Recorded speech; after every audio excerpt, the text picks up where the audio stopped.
Hey, what's up guys, I'm xZlam and welcome to my short, honest review of Generation 0 and all of the Bible DLC. Okay, before we get further into the video, I would just like to say that everything I say in this video is completely of my own opinions. So, without further ado, let's get into it. Welcome to 1980s Sweden. The local population has disappeared and hostile machines roam the streets. Explore the atmospheric open world as you attempt to survive and prepare to strike back. Play alone or together with up to 3 friends, as you discover ways to defeat the invaders.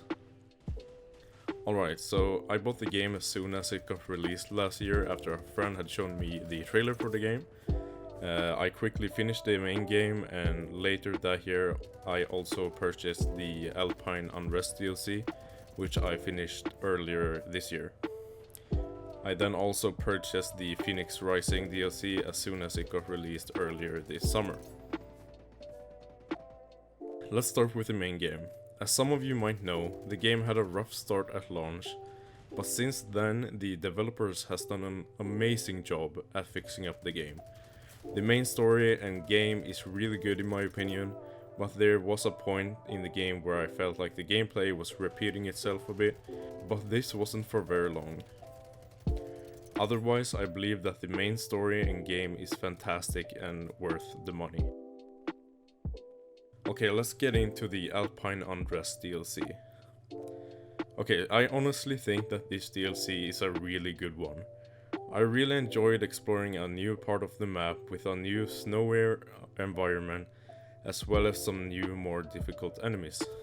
This DLC isn't too long and answers a few questions left behind from the main game, and in overall, I think that this DLC is pretty good and worth the money. Alright, so let's get a bit more into the FNIX Rising DLC.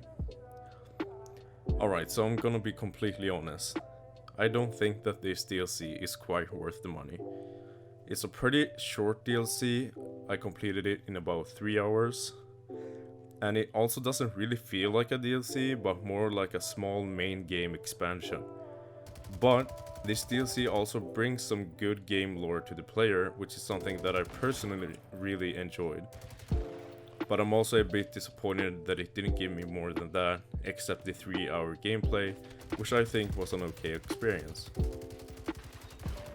My overall opinion and experience. Even though I've criticized some parts of this game, it's still easily one of my favorite games ever. The multiplayer experience may not be the best at times, but it's still really enjoyable, and the same goes for the single player experience. The only difference with the single player experience is that the game can be a bit more difficult at times. If you have any thoughts of purchasing this game, I would recommend it without hesitation.